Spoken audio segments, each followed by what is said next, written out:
Je suis en train de désosser la capella. Alors la bonne blague, c'est que j'ai enlevé toutes les vis de l'aile avant. Alors comme d'hab, on a des vis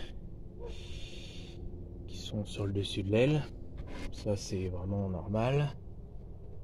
Rien de bien particulier à ce niveau-là. On en a une ici, bref.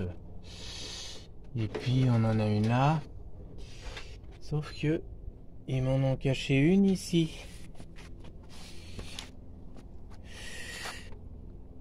Et il y en a une, elle est là-dessous. Alors ici, c'est bien parce que j'ai pas eu besoin de l'enlever complètement. Il suffisait de la desserrer.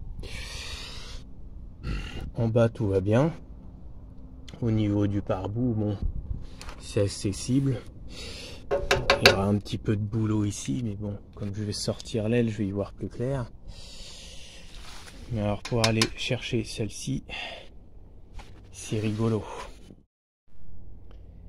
Apparemment, le principe, c'est de virer les essuie-glaces.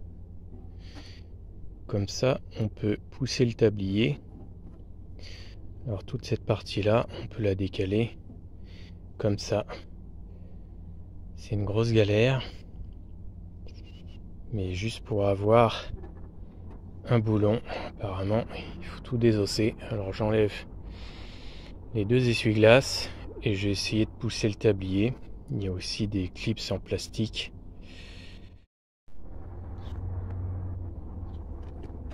En enlevant le joint, on a accès à une sorte de clips en plastique avec une empreinte cruciforme, sauf que quand on tourne, ça tourne rien du tout.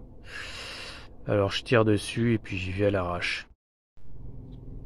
Alors celui du milieu, j'ai réussi à l'avoir.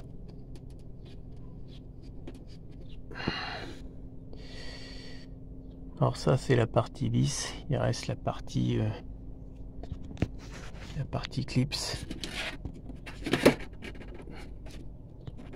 Voilà.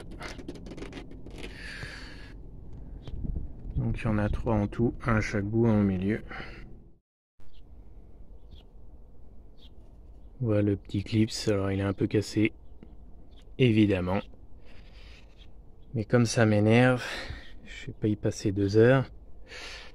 Alors normalement, le tablier vient, il suffit de tirer. Alors ce caoutchouc là, il est dessus, donc il n'y a pas de problème, on peut le laisser. Je vais tirer sur le tablier et puis on va voir si ça vient. Bon, tout se casse la gueule.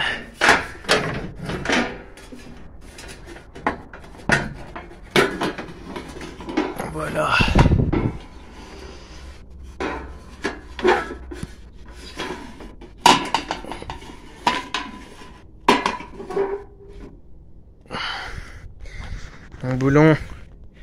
Mon boulon. Bon, j'ai plus qu'à enlever ça. Alors c'est bien foutu si on veut, mais au niveau du tablier, je pense que ce boulon là, il n'aurait pas été ici. Ça nous aurait bien facilité la chose.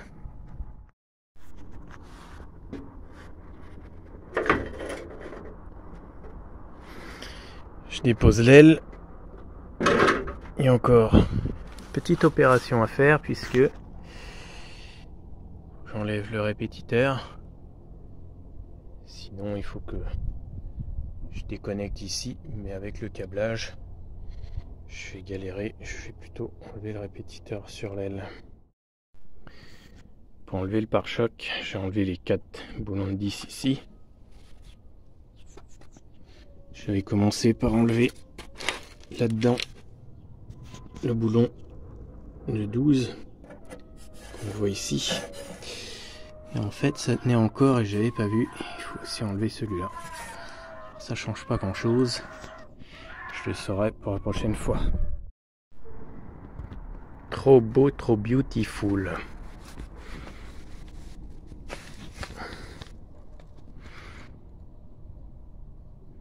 Bon, c'est un peu piqué de partout. Mais il n'y a pas trop de dégâts, pas trop de soucis.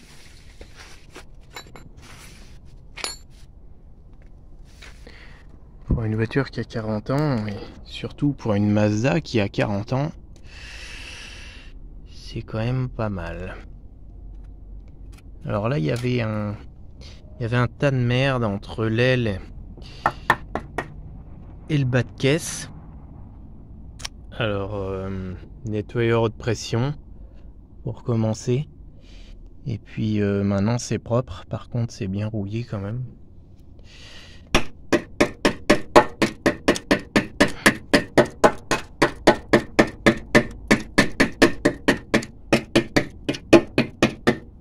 Bon.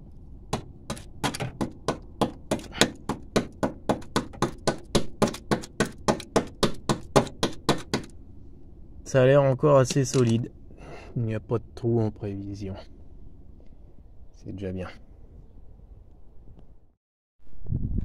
Elle est plus jolie comme ça, non?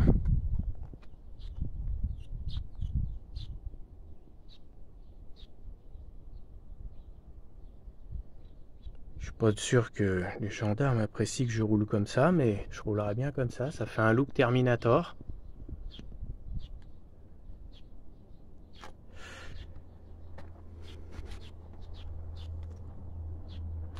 Pour le pare-choc, j'ai un peu galéré parce que tout compte fait, c'était ici qu'il fallait déboulonner. Et moi, j'ai enlevé le boulon de 12. Mais ça ne vient pas.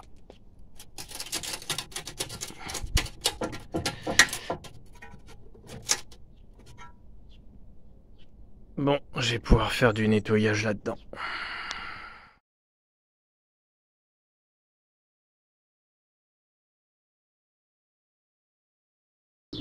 Vous avez aimé cette vidéo? Pensez à mettre un pouce et des commentaires si vous êtes inspiré.